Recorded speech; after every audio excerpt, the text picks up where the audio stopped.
স্বাধীনতার পর দ্বিতীয়বারের মতো পাকিস্তানের করাচি থেকে কন্টেইনার বহনকারী জাহাজ সরাসরি এসে ভিড়েছে চট্টগ্রাম বন্দরে।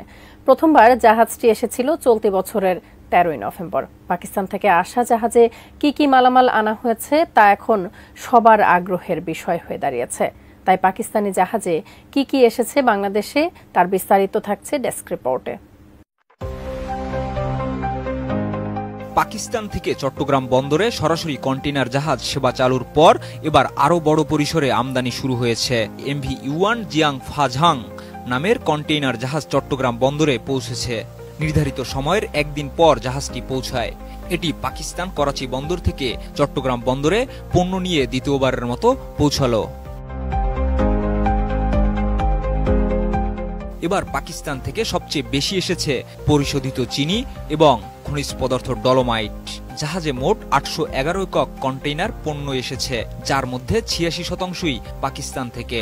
পাকিস্তান থেকে 285 কন্টেইনারে প্রায় 7,500 টন চিনি আনা হয়েছে, যা এনেছে প্রাণ RFL, Shehzad food products, Savoy ice cream কারখানা এবং ব্রডওয়ে ইন্টারন্যাশনাল।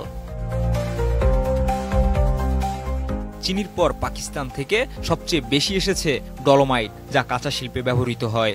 171 কন্টেইনারে এই কাঁচামাল এসেছে, যা এনেছে নাসির ফ্রড গ্লাস ও আকিজ গ্লাস ইন্ডাস্ট্রিজ।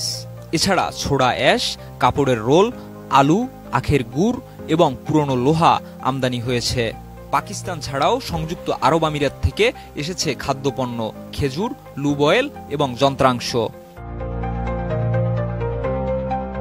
এতদিন পাকিস্তান থেকে পণ্য আমদানি করতে শ্রীলঙ্কা বা সিঙ্গাপুর হয়ে চট্টগ্রামে পৌঁছানো হতো, যার কারণে সময় বেশি লাগত।